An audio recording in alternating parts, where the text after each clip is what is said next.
રાજકોટ જિલ્લાના જસદણની ગેબાંશા સોસાયટી વિસ્તારમાં એક ચોંકાવનારી ઘટના સામે આવી છે। અહીં 8 વર્ષના માસૂમ બાળક પર રિક્ષા ચાલકે માર માર્યાનો બનાવ બન્યો છે। બાળકને ગંભીર ઇજાઓ પહોંચતા તેને હોસ્પિટલમાં ખસેડવામાં આવ્યો છે।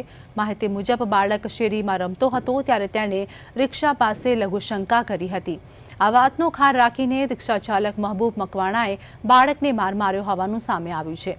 આ હુમલામાં બાળકને પેટ અને છાતીના ભાગે ગંભીર ઇજાઓ પહોંચતા તેને પહેલા જસદણ સરકારી હોસ્પિટલ ખાતે સારવાર માટે લઈ જવામાં આવ્યો હતો। ત્યારબાદ વધુ સારવાર માટે ખાનગી હોસ્પિટલમાં ખસેડવામાં આવ્યો છે। આ ઘટનાને લઈને બાળકના પિતાએ જસદણ પોલીસ સ્ટેશનમાં ફરિયાદ નોંધાવી છે। ફરિયાદના આધારે પોલીસે આરોપી રિક્ષા ચાલકને પકડવા માટે તજવીજ શરૂ કરી છે। આ બનાવ સામે આવતા વિસ્તારમાં લોકોમાં પણ ભારે રોષ જોવા મળી રહ્યો છે અને માસૂમ બાળક પર થયેલી હિંસાની ઘટનાની કડક કાર્યવાહી કરવાની માંગ ઉઠી રહી છે। ઈ પેશાબ કરી ગયો એટલે એને માર્યો છે કે ઢોરની જેમ માર્યો છે। માથામાં કેટલા બધા બૂટ મારી લીધા છે ને આ ઢીકે મારી લીધા છે। પેટમાં માર્યો, હાથમાં માર્યો, હાથ ઉભો નથી થઈ શકતો એનો। એ અમને ગાયડું દીધી, બાયુને મને, મારી જેઠાણીને બેને ગાયડું દીધી, જેમ ફાવે મા બેન અમાણી ગાયડું દીધી। અને મારા છોકરાને એટલો બધો માર્યો છે, મારા છોકરા દવાખાને લાવવું પડ્યું, એટલું બધું એને મારી લીધું છે।